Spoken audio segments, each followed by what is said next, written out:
अब जो है राजस्व व्यवस्था हम पढ़ लेते हैं। आर्थिक में ही आ रहा सारा, आय के मुख्य स्रोत क्या क्या थे। जैसे भू राजस्व था, क्योंकि एग्रीकल्चर अच्छी थी तो भू राजस्व बनेगा ही बनेगा। और इसमें क्या है कि विभिन्न विभागों के प्रमुख, हेड ऑफ वेरियस डिपार्टमेंट। अब इसमें एक तो 18 अध्यक्ष हैं इसमें, जो अब जो है हम इसमें ना कुछ अधिकारी आते हैं। जैसे प्रशासन में कुछ अधिकारी का जिक्र है, वो अधिकारी पूछे हैं एग्जाम में उसने, तो इस वजह से इनका महत्व है। इन प्रांतों के जो हेड होते थे उनको कुमार बोलते थे, आर्यपुत्र बोलते थे या राष्ट्रीय बोलते थे। अगर आपको पूछा जाए ना तो ऐसा कन्फ्यूजन मतलब इतना नहीं पूछता है, मतलब आयोग कोई भी इंस्टीट्यूशन है वो इतना कन्फ्यूजिंग नहीं पूछता है 1/4 और 1/6 दोनों देगा वो।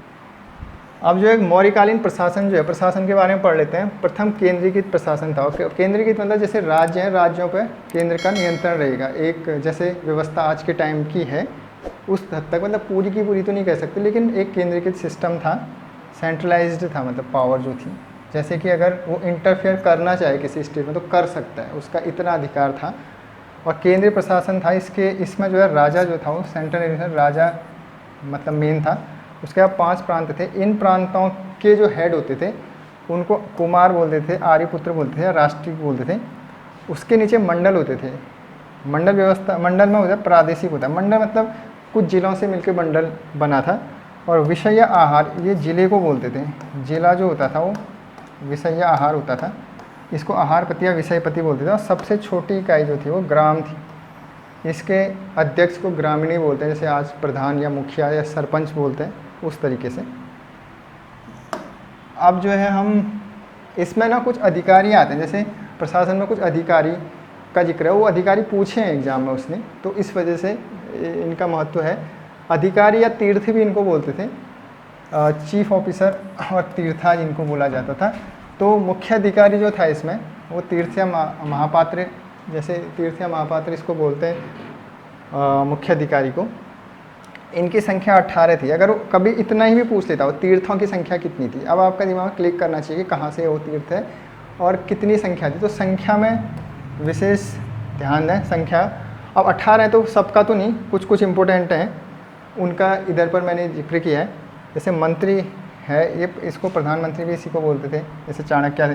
पुरोहित जो था वो धर्माधिकारी था। पुरोहित मतलब आज भी आप अगर जानते हो तो पुरोहित शब्द ही धर्म से आता है, पूजा पाठ कर्मकांड पद्धति ये तमाम चीज़ें।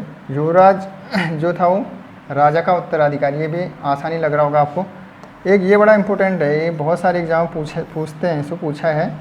राजस्व विभाग का अधिकारी मतलब रेवेन्यू डिपार्टमेंट जो है उसका मतलब जो मेन ऑफिसर है वो यही है, चीफ उनका रेवेन्यू डिपार्टमेंट का। सन्निधाता भी रखता है अपने आप में राज्य की कोषाध्यक्ष, मतलब सारे फंडिंग को। ट्रेजरी जो है, ट्रेजरी डिपार्टमेंट जो है इसके अंतर्गत थी। प्रदेष्ठा ये फौजदारी न्यायालय का मुख्य न्यायाधीश। फौजदारी न्यायालय मतलब जहाँ झगड़े इस तरीके की चीज़ें होती हैं, जैसे मारपीट झगड़ा ये चीज़ें, इसे फौजदारी में आते हैं। ये तो चलो कभी पॉलिटी में पढ़ेंगे। फौजदारी और दीवानी 2 किस्म की न्यायालय होती हैं।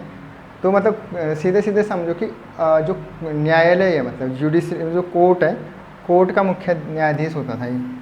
जैसे कि चीफ जस्टिस मतलब उधर का कोर्ट का जो जज है मतलब ये सब प्रतिष्ठा। व्यवहारिक जो है वो दीवानी न्यायालय का मुख्य न्याय। हाँ अभी मैंने बोला है दीवानी और फौजदारी। दीवानी मतलब सिविल से आता है, मतलब छोटे मोटे जो होते हैं मामले, उसमें जैसे विवाह का आता है और तलाक का आता है। जिसमें झगड़ा मतलब मारपीट ज़्यादा आती है उसमें फौजदारी बोलते हैं। इसमें ज़्यादा डिटेल में पढ़ेंगे बाद में। और इसमें क्या है कि विभिन्न विभागों के प्रमुख, हेड ऑफ वेरियस डिपार्टमेंट। अब इसमें एक तो 18 अध्यक्ष हैं इसमें जो हमने पढ़ लिया, और 18 तीर्थ हैं इसमें, 18 तीर्थ हैं और 27 अध्यक्ष हैं। ये फैक्ट याद कर लेना आप। और अर्थशास्त्र के अनुसार इनकी संख्या जो है 27 है। अब इसमें कुछ आते थे सीता अध्यक्ष। ये तो बहुत अच्छा खासा फैक्ट है। ये कृषि विभाग का था, मतलब कृषि, मैंने बताया ना कि कृषि बहुत अच्छी थी यहाँ पर। तो कृषि अच्छी थी, जो चीज़ बढ़िया है जिसका एक बड़ी भूमिका है, तो उसके अध्यक्ष के बारे में तो बनता है जानना। और शुल्क अध्यक्ष जो है, शुल्क अध्यक्ष व्यापार कर का प्रधान था ये। इसके अलावा जैसे लक्षणाध्यक्ष तो ये मुद्रा विभाग, कॉइन मिंटिंग जो है उसका था। और नव्याध्यक्ष जो है वो सुप्रिटेंडेंट ऑफ शिप्स, जहाज विभाग का था ये नव्याध्यक्ष। और इसमें जो है मुद्रा अध्यक्ष और रॉयल सिंबल पासपोर्ट विभाग, मतलब सारे डिपार्टमेंट थे उस टाइम पे। पासपोर्ट भी था, पासपोर्ट का कौन था, मुद्रा अध्यक्ष था। जहाज़ का कौन था, नौव्याध्यक्ष था। इतने याद कर लो आप।